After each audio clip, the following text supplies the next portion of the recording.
안녕하세요. 토끼풀입니다. 오늘은 베고니아 집사들의 최대 적이라고 할 수 있죠. 곰팡이병을 방제하는 저의 노하우를 공유드리고자 합니다.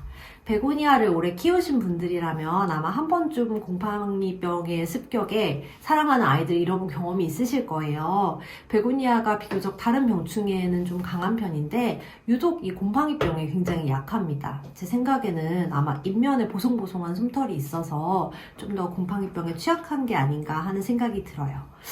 대표적인 곰팡이병으로는 입장에 이제 흰 밀가루를 뿌린 것처럼 하얀 반점이 이렇게 퍼져나가는 흰 곰팡이병이 있고요. 또 이제 갈색 얼룩이 이렇게 번져나가는 잿빛 곰팡이병이 있습니다. 곰팡이 같은 경우에는 포자가 공기 중에 날아다니면서 퍼지기 때문에 아주 빠른 시간에 이제 발병한 하나의 개체에서 전체 개체에 퍼져 나갑니다. 그렇기 때문에 평소에 이제 방제를 할 수 있는 제품들을 준비를 해두시고 대응을 하시는 게 중요합니다. 많은 분들이 병충해를 예방하기 위해 바이오킬 같은 충제를 구비하고 계실 텐데요. 사실 균에 의해 발생하는 그런 병에는 균제를 사용을 해주셔야 돼요. 요즘같이 이렇게 온습도에 좀 변화가 큰 환절기에는 특히 발병을 잘 하기 때문에 미리 준비를 하시면 좋을 것 같습니다. 그러면 먼저 1단계 방역에 대해서 공유를 드릴게요. 제가 가장 많이 이제 사용하는 것은 바로 이 과산화수소 희석액입니다. 보통 8대1에서 10대1 정도 물에 이제 희석을 해서 일주일에 한 번 정도 잎면에 도포를 하고요.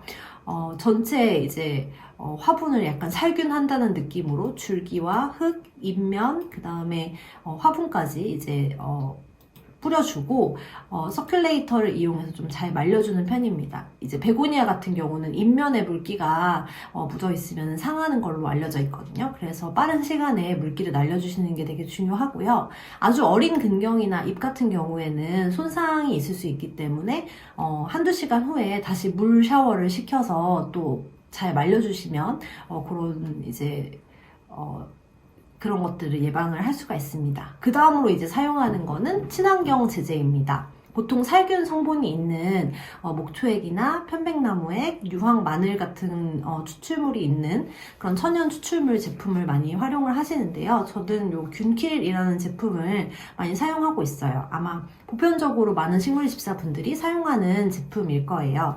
그래서 요 제품 같은 경우에는 이제 잎면에 기존 무늬하고 다른 약간 얼룩 같은 게 보인다든지 좀 전조 증상이 있을 때 약간 되게 초창기 단계에 보통 사용을 하고요. 농약으로 분류되는 제품이 아니기 때문에 인터넷에서도 쉽게 구매가 가능합니다.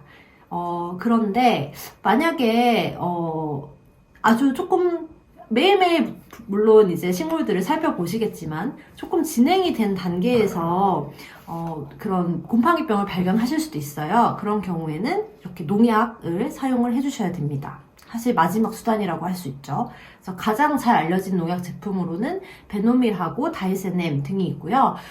보통 이런 제품들이 저독성으로 분류가 되기는 하지만 그래도 농약이기 때문에 인터넷에서는 구매가 불가합니다. 혹시 인터넷에 판매처가 이제 공유되는 곳들이 종종 있어요. 이런 곳들 불법이기 때문에 구매 시에 좀 유의를 하시면 좋을 것 같고요. 그럼 인터넷에서 구매를 하지 못하면 어디서 구매를 하느냐 하면 지역의 농협이나 종로에 있는 농약사 같은 곳에서 오프라인 매장에서 주로 구입을 합니다. 인적사항을 기입을 하고 보통 구매를 하게 되고요.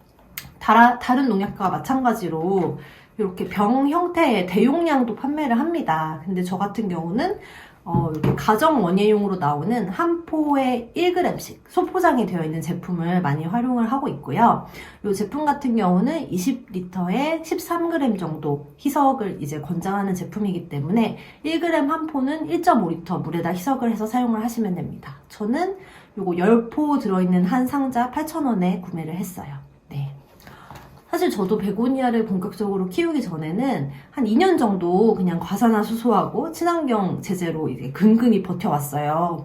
왠지 농약을 사용하면 굉장히 사람 몸에도 안 좋을 것 같고 그래서 그렇게 했는데 그렇게 좀 강력한 농약을 한 방 이렇게 사용하지 않으면 사실 이게 곰팡이가 잡힌 듯 하다가 다시 재발하는 그런 경험을 굉장히 많이 해왔거든요. 그래서 저도 이제 농약에 손을 대게 되었고 사실 오늘도 제가 애지중지하던 저의 컬리 메리 크리스마스와 모모야마 중품 정도 되는 아이들이었는데 잿빛 곰팡이로 추정되는 좀 얼룩들이 발견이 되어가지고 분노의 농약 살포를 할 예정입니다.